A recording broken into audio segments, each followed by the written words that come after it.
N'oublie pas que la terre est céleste. Le monde que tu vois est céleste. Habite, existait dans le spirituel. Et Dieu l'a appelé au naturel. C'est par la foi que nous reconnaissons que le monde a été formé par la parole de Dieu, en sorte que ce qu'on voit n'a pas été fait de choses visibles. Que le monde que tu vois, que la terre que tu vois, ne sont pas sortis des choses visibles. Ça existait invisible. Et Dieu a amené ça au visible. Comme la terre vient du ciel, c'est quand Lucifer pécha, il fut précipité. Ici, ça a créé le Big Bang. Il y avait une civilisation pré-adamique. Et quand l'homme a été formé, le diable était là. Et quand Dieu a mis la divinité dans l'homme, toute la colère du diable a commencé là. Il dit, comment je peux l'attaquer? Il s'approche de Adam, il voit la plénitude de Dieu. Pas là-bas, il va me découvrir vite, il saura que c'est moi. Il est passé chez la femme, parce que la femme est à l'image de l'homme et l'homme est à l'image de Dieu. Qu'est-ce qui se passe? Il trouve dans le serpent une prédisposition. Il avait déjà ses traces, la ruse. Jésus dit, le prince de ce monde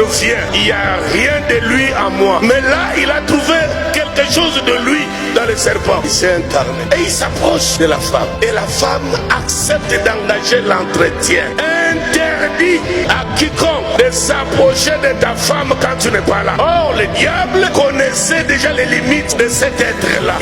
Il n'est pas la plénitude de la divinité. Elle reflète autre chose que la divinité. Elle reflète Adam. Et la femme, le fait d'engager la discussion. Le monsieur voulait seulement qu'il y ait cet échange-là pour trouver une porte d'entrée et se positionner dans l'humanité pour commencer à t'appuyer le plan de Dieu. C'est pour cela qu'il peut habiter en toi partout. Il peut à partir de ton cerveau commencer à te contrôler, à te manipuler. Tu vois tes raisonnements, c'est incroyable. On te pose un problème ici. La manière dont tu réagis au problème, tu vas à gauche, à droite et finalement on ne te comprend pas. Et à l'heure où je parle, la plupart d'entre nous, quelque part dans ton corps, c'est déjà un QG de démons à partir desquels ils peuvent te travailler. En plus d'avoir un démon humain à tes côtés, mais toi-même, tu es déjà assiégé quelque part. On a pris le contrôle d'une partie de ta vie. Ça peut être le dos, le ventre. Tu n'auras pas forcément de douleur. Ils vont te souffler un peu pour que tu sois calme, mais c'est leur quartier général. Et même que dans chaque ville, il y a plusieurs quartiers généraux de démons ou des hôtels où vous pouvez voir les gens ne dorment pas. C'est l'un des QG des satanistes. Dans d'autres coins, c'est la cruauté. C'est le QG. Dans d'autres quartiers, c'est le silence. Et des histoires comme ça, on peut les expliquer intellectuellement, mais la réalité est bien spirituelle. Le diable est à l'œuvre. Et s'il occupe une partie de ton corps, même les yeux, la respiration, même la plupart des problèmes que les gens ont de sinusite, c'est l'un des grands signes d'envoûtement. Les démons opèrent beaucoup et facilement dans ce domaine par ces moyens. Déjà dans le corps, il y a quelque chose de spirituel qui te contrôle. C'est pour cela, Jésus en venant au monde, pendant ces 3